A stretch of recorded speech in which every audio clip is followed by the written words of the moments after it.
예, 아유, 오늘 좀 마스크를 좀 벗고 해야 될 것 같아요. 여름이다 보니까 안에 막 습기가 너무 차서 어차피 여기서 거리가 너무 머니까 예, 마스크 벗고 해도 설계도 괜찮을 것 같아요. 예, 오늘 본문의 말씀을 가지고 빼앗긴 들에도 봄은 오는가라고 하는 제목으로 말씀을 나누고자 합니다. 오늘도 말씀 나누기 전에 우리 인사합니다. 앞뒤 또 좌우 바라보시면서요. 오늘은 우리 한번 그렇게 인사합니다. 빼앗긴 들에도 반드시 봄은 옵니다. 아멘. 여러분, 설교 제목이요. 어디서 많이 들어본 듯한 그런 말일 것입니다. 1926년 개벽지에 실린 이상하 시인의 시입니다. 일제 강점기 때 잃어버렸던 국권 회복의 염원을 그리고 있는 시입니다. 그런데 오늘 우리가 읽은 본문의 말씀, 나타나 있는 이스라엘 백성들의 그 상황, 그들의 환경이 이와 아주 비슷하기 때문에 제가 오늘 설교 제목을 빼앗긴 들에도 봄은 오는가 그렇게 한번 잡아봤습니다. 여러분, 우리는 항상 내가 하는 일들이 승승장구하기를 바라고요. 내 앞에 어떤 장애물도 없기를 바라고 살아갑니다. 그걸 기대하고 살아갑니다. 근데 우리가 인생을 살아가다 보면 내가 기대하는 것과 달리, 내가 바라는 것과 달리 예기치 않은 뜻하지 않는 시련과 환란이 우리에게 다가올 때가 있다라는 거죠. 근데 그런 시련과 환란이 다가올 때 사람들은 두 부류로 나누어지게 되어집니다. 그 시련과 환란 앞에서 좌절하고 절망하며 살아가다가 비참하게 인생을 끝내는 사람들이 있고요. 다른 한 부류의 사람들은 그 시련과 환란 앞에 더욱더 존귀한 자로 서는 사람들이 있습니다. 여러분, 바라기는 우리가 인생을 살아갈 때 시련과 환란이 다가올 수밖에 없죠. 근데 어떤 시련과 환란이 다가와도 그 시련과 환란 앞에 존귀한 자로 설 수 있기를 오늘 시간 주로 축원합니다. 자, 여러분, 그렇다면 무엇이 오늘 이들로 하여금 동일한 상황, 동일한 환경인데 이렇게 서로 다른 삶의 결과를 만들어내느냐라고 하는 거예요. 여러분, 그것은 바로 의미 부여입니다.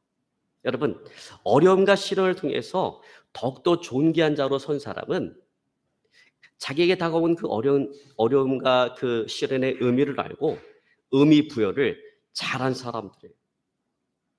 여러분, 그래요? 어려움과 시련 앞에 우리가 의미를 부여한다라고 하는 것은 그게 무슨 뜻인가? 그것은 이미 우리가 어려움과 시련을 넘어섰다라는 것을 이야기하는 것입니다. 여러분, 반대로 어려움과 시련 앞에 자초한 사람들은 그 어려움과 시련의 의미를 깨닫지 못했다라고 하는 것을 이야기하고 있는 거예요. 여러분, 사도 바울을 보십시오. 사도 바울은 가는 곳마다 끊임없이 시련과 환란이 그를 기다리고 있었습니다. 그리고 바울이 맞닥뜨린 그 시련과 환란이라고 하는 것은 때로는 그의 생명을 위협하는 그런 시련과 환란이었어요.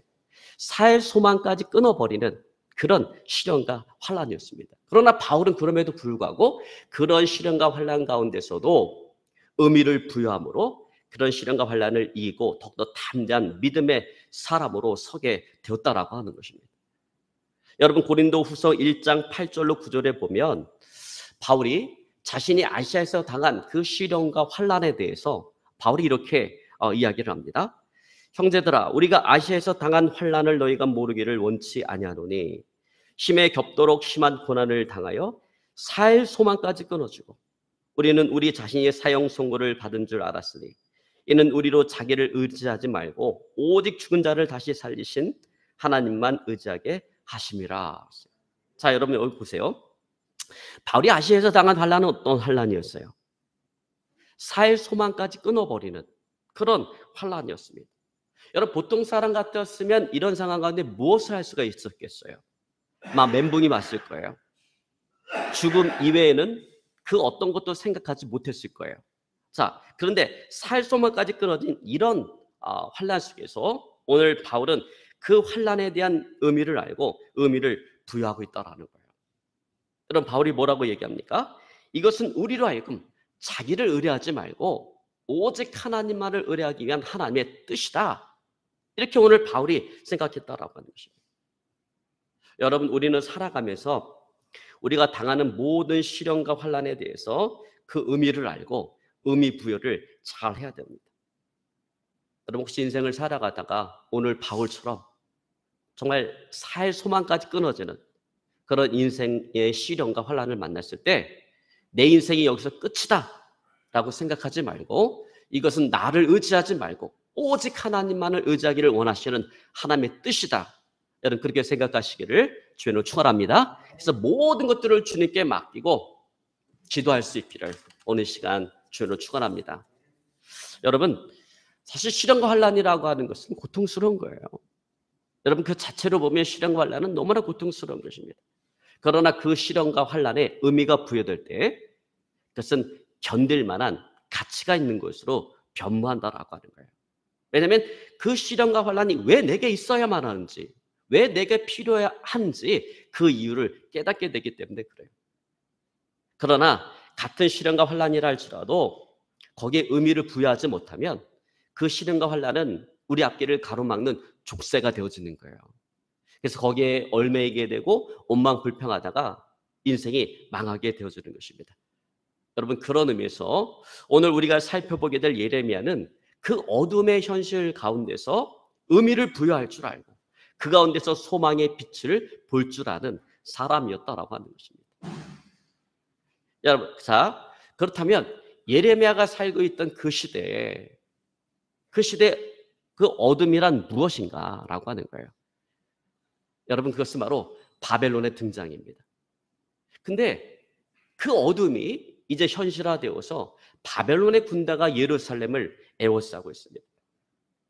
바로 이런 시련과 환난 가운데 사태의 위급함을 느낀 시드기야 왕이 예레미야 선지자에게 이 상황이 어떻게 전개되어질지 예언해달라고 부탁을 했습니다.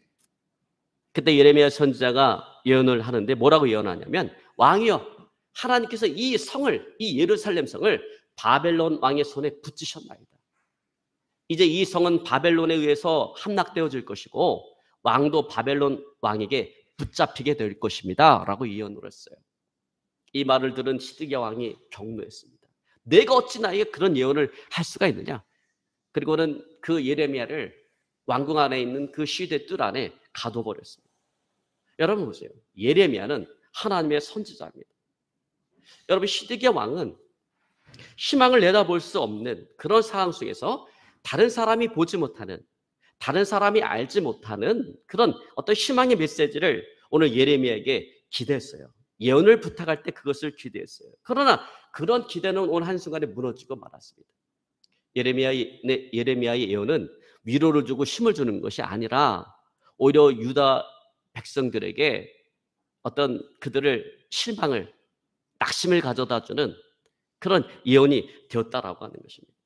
여러분 보세요. 시드기야 왕의 입장에서 보면 이런 예언을 한 예레미야는 그 민족의 영적인 지도자가 아니라 반역자였던 거예요. 사실 시드기야 왕은 예레미야에게 예언을 부탁할 때 뭘 기대했겠어요? 긍정적인 메시지를 기대했습니다. 현실적으로 보면 그렇지 않다 할지라도 뭐라고 예언해 주길 원했던 거예요. 왕이요, 절대로 이 나라는 망하지 않습니다. 하나님께서 눈동자같이 이 나라를 지켜주실 것입니다 라고 하는 그런 거짓된 예언이라도 그런 예언을 해주기를 원했어요. 왜냐하면 모든 사람이 예레미야를 하나님의 선지자라 알고 있었기 때문에 예레미야의 말 한마디는 엄청난 영향력을 가지고 있었기 때문에 그렇습니다. 그러므로 모든 것이 불리하게 지금 전개되어지고 있는 이런 상황 가운데 어쩌면 가장 필요한 것은 진실된 예언이 아니라 거짓 예언이었을 거예요. 여러분, 그렇게 했더라면 이스라엘 백성들은 비록 거짓 예언일지언정 거기에 위로를 얻고 힘을 얻고 열심을 다해서 그 전쟁에 임할 수 있었을 것입니다. 그러나 오늘 예레미야는 그렇게 하지 않았다라고 하는 거예요. 여러분, 여기에 바로 오늘 예레미야의 위대함이 있는 거예요. 여러분, 예레미야는 민족주의자이기보다 하나님의 사람이기를 원했습니다. 여러분, 만약에 예레미야가 하나님의 사람이기보다는 민족주의자이기를 원했다면 아마 예레미야는 거짓 예언을 했을 거예요. 그러나 그런 그 어떤 순간에서도 오늘 하나님의 사람으로 남기를 원했다라고 하는 것입니다. 사람보다 나라보다 하나님을 더 의식하는 사람은 하나님의 사람으로 남기를 원했다라는 거예요. 사람을 기쁘게 하는 자가 아니라 하나님을 기쁘게 하는 하나님의 사람으로 남기를 원했다라는 것입니다. 내 입장에서 먼저 생각하기보다 하나님의 입장에서 먼저 생각하는 하나님의 사람으로 남기를 원했다라는 것입니다. 그러기에 비록 그는 자기 자신뿐만 아니라 자기 민족에게 불리하다 할지라도 온전한 하나님의 사람으로, 하나님의 선지자로 서기를 원했다라는 거예요. 그러므로 저와 여러분, 우리도 마찬가지입니다. 여러분, 우리도 인생을 살아가면서 어떤 순간에 서 있든지 항상 하나님의 사람으로 서시기를 주로 축원합니다. 그래서 항상 하나님을 바라보고 하나님을 의식하고 먼저 하나님을 생각할 줄 아는 그런 저와 여러분의 삶이 되어줄 수 있기를 오늘 시간 주로 축원합니다. 여러분, 예레미야는 지금 닥쳐온 이 환란, 어떤 환란이에요? 바벨론의 침략이라고 하는 이 환란에 대해서 무작정 위로하기보다는 그것을 하나님의 심판으로 이야기하고 있습니다. 자, 그러나 오늘 예레미야가 선포하고 있는 이 심판의 메시지는 종말을 구하는 심판의 메시지가 아니다라고 하는 거예요. 그럼 어떤 심판의 메시지인가? 봄을 바라보면서 겨울을 이야기하는 그런 심판의 메시지인 것입니다. 여러분, 사실 모든 사람들은 회복을 원해요. 회복을 희망합니다. 그러나 진정한 회복이라고 하는 것은 언제나 고통과 고난을 통해서 온다라고 하는 사실을 망각하며 살아갈 때가 너무나 많다라는 것입니다. 여러분, 그렇습니다. 진정한 회복은요, 반드시 고난과 고통을 통해서 오는 거예요. 오늘 예레미야는 이 사실을 너무나도 잘 알고 있었어요. 진정한 회복, 진정한 치유라고 하는 것은 반드시 고난과 고통을 통해서 온다라고 하는 그 사실을 너무나도 잘 알고 있었습니다. 사실 예레미야는요, 누구보다도 자기 민족을 사랑하는 사람이었어요. 그렇기 때문에 누구보다도 아픈 가슴을 안고 지금 이 심판의 메시지를 선포하고 있는 거예요. 그러나 또한 동시에 그는 이 심판의 메시지를 선포하지만 그 심판 이후에 있을 유대 나라의 회복을 또한 동시에 바라보고 있다라고 하는 것입니다. 그래서 그는 이 회복에 대한 확신으로 그의 고향 땅인 베냐민 아나돗에 있는 그 땅을 오늘 구입하고 있는 것입니다. 여러분, 오늘 예레미야가 베냐민 아나돗에 있는 이 땅을 구입하는 이 사건이 시사하는 의미는 대단히 중요한 거예요. 여러분, 쉽게 이게 그냥 지나쳐 버릴 수 있는 그런 시시한 사건이 아니다라고 하는 것입니다. 지금 예레미야는 그의 사촌인 하나멜로부터 은 17세계를 달아주고 오늘 아나돗에 있는 베냐민 아나돗에 있는 그 땅을 구입을 하고 있습니다. 자, 여러분, 우리가 쉽게 생각하면 아니 예레미야가 돈 주고 땅을 구입하는 게 이게 뭐 대단한 사건이라고 이렇게 호들갑인가? 아니 돈이 좀 남으니까 그 돈을 투자해서 땅을 사서 뭐 재산을 늘려고 하는 것 같은데 이게 뭐 대단한 사건이라고 그렇게 호들갑을 떠는가? 그렇게 생각할 수도 있을 거예요. 그러나 여러분, 이 사건은 단순히 재산을 늘리기 위해서 땅을 사는 그런 사건이 아니다라고 하는 거예요. 여러분, 이 사건이 중요한 것은 왜 그러냐면 지금 예레미야가 이 땅을 사고 있는, 이 땅을 사는 그 시점 때문에 그렇습니다. 자, 여러분, 지금 예레미야가 땅을 사는 이 시점은 어떤 시점이에요? 유대 나라의 멸망을 앞두고 있는 시점이에요. 자, 여러분, 생각해 보세요. 나라가 망해서 그 나라가 바벨론의 소유가 되어지면 여러분, 땅을 사는 게 무슨 의미가 있겠습니까? 그게 아무리 소중하고 귀한 땅이라 할지라도 아니 이 바벨론에 점령당해서 바벨론의 소유가 되면 소유권을 주장할 수 없는데 그 땅 문서가 무슨 의미가 있겠냐라는 거예요. 그 땅 문서는 아무짝에 쓸모없는 휴지 조각에 불과할 뿐인 것입니다. 여러분, 2019년도 국토교통부가 우리나라 전국에 있는 그 땅값을 조사했어요. 전국에 있는 그 개별 토지 그 공시지가, 개별 공시지가를 이렇게 조사를 해서 그 현황을 발표했는데 우리나라에서 제일 비싼 땅이 어디냐면요, 서울 중구 명동에 있는 네이처 퍼블릭 부지입니다. 그 땅이 얼마나 비싸냐면 한 평에 6억 390만 원이에요. 여러분, 한 평에 6억 390만 원. 그러니까 여러분, 대전에 한 40평대 아파트가 요즘에 한 뭐 6억 그저 가잖아요. 대전에 있는 그 40평 아파트보다 서울에 있는 그곳에 있는 한 평 땅이 더 비싸요. 반면에 우리나라에서 가장 싼 땅은 강원도 삼척시 원내읍 이천리에 있는 산인데 그 땅은 한 평당 700원입니다. 그런데 여러분 보세요. 아무리 6억을 호가하는 그 비싼 땅이라 할지라도 전시 상황이라고 한다면 여러분 그 땅이 무슨 의미가 있겠어요? 여러분 누가 그 땅을 사겠어요? 또 전쟁에서 이게 가능성이 전혀 없어 보이는 상황에서 여러분 그 땅을 살 사람이 누가 있겠어요? 아무도 안 살 거예요. 왜 안 삽니까? 전쟁 상황 가운데서 중요한 것은 돈이 될 만한 것이 중요하지 이 부동산이 중요한 것이 아니기 때문에 그래요. 여러분 그래요? 사실 부동산이라고 하는 것은 평화와 안정의 시기 때 의미가 있는 것이지 전쟁 중에는 부동산이 아무런 의미가 없습니다. 여러분 그 옛날에 신들러 리스트라고 하는 그 영화가 있었는데 여러분 신들러 리스트라는 영화를 보신 분도 있을 거예요. 여러분 그 영화에 보면 유대인들이 옮겨 다녀요. 이쪽 수용소에서 다른 수용소로 옮겨 다니는데 옮겨 다닐 때 많은 사람들이 죽어나갑니다. 그런데 그들이 옮겨 다닐 때 그들의 생명을 지켜준 것이 있었는데 그것이 뭐냐면 그게 돈입니다. 그래서 이쪽 수용소에서 저쪽 수용소로 옮겨갈 때 독일군에게 돈을 줘서 뇌물을 먹이면 보다 더 환경이 좋은 수용소로 옮겨갑니다. 그러나 돈이 없는 그런 유대인들은 아주 열악한 수용소로 옮겨가게 되어지고 거기서 고역학대를 당하다가 마침내 죽어나가는 거예요. 그러니까 옮겨 다닐 때마다 그들에게 필요한 것은 뭐냐면 이 돈이 될 만한 것을 몸에 소지하는 거예요. 근데 이것이 쉽지가 않습니다. 왜? 가는 곳마다 수색을 하고 이렇게 자꾸 압수수색을 하다 보니까 이게 드러나게 되면 그것을 다 빼앗겨 버려요. 근데 이게 없으면 살아갈 수가 없어요. 그러니까 유대인들이 한쪽 수용소에서 다른 수용소로 옮겨갈 때 돈이 될 만한 것들, 돈이 될 만한 게 뭐 있습니까? 황금이라든지 다이아몬드라든지 이런 것들을 식빵에 싸갖고 그대로 삼킵니다. 삼켜서 다른 곳으로 가서 화장실에 가서 대변을 보고 그것을 잘 씻어서 또 몸에 그것을 간직하는 거예요. 왜냐하면 그것이 바로 그들의 목숨을 연장시켜 줄 수 있는 생명과도 같은 것이기 때문에 그렇습니다. 자 여러분 이처럼 전시 상황에서 중요한 것은 뭐냐면 돈이 될 만한 것들을 챙기는 거예요. 자 그런 의미에서 봤을 때 오늘 예레미야의 땅 매매라고 하는 것은 참 이해하기 어려운 그런 행동이라고 볼 수가 있습니다. 시대들에 오랫동안 갇혀있더니 정신이 나갔나? 라고 하는 생각이 들 정도로 정신 나간 그런 행동으로 보여질 수 있습니다. 자, 그런데 여러분 보세요. 이 땅을 계약하고 있는 이 예레미야의 모습이 사뭇 진지하다라고 하는 거예요. 여러분 10절로 14절에 보니까 오늘 예레미야가 땅을 구입을 하는데 증인을 세우고 은을 달아주고 또 말씀과 규례대로 그 증서를 써서 하나는 임봉을 하고 하나는 임봉하지 않은 상태로 그것을 자기 제자인 다룩에게 맡겨서 톡에 담아 오랜 시간 동안 보관하게 만듭니다.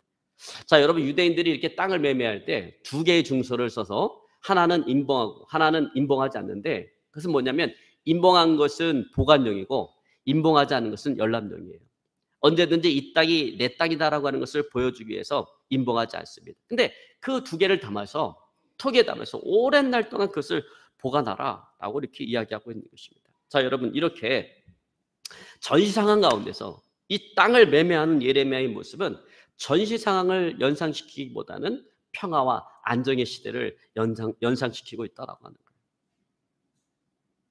이렇게 이해할 수 없는 예레미야의 모습을 지켜보면서 그 주변에 있는 지인들과 친구들은 예레미야에게 물었을 거예요. 아니 시드기야 왕 앞에서 이 나라의 멸망을 예언한 당신이 어째서 지금 와서 아무짝에도 쓸모없는 이 땅을 사십니까? 이유가 뭡니까? 뭐 때문에 이 땅을 사십니까? 라고 물었을 거예요. 여러분 이 예레미야는 그들에게 오늘 잃어버린 땅의 회복에 대한 오늘 메시지를 선포하고 있는 것입니다. 자 여러분 우리 15절 우리 한번 같이 봅니다. 우리 같이 읽습니다. 만군의 여호와 이스라엘 하나님께서 이와 같이 말씀하십니다. 사람이 이 땅에서 집과 밭과 포도원을 다시 사게 되리라. 어떻게 된다고요? 사람이 이 땅에서 집과 밭과 포도원을 다시 사게 되리라. 여러분 땅이란 무엇입니까? 자, 여러분에게 있어서 땅은 무엇입니까?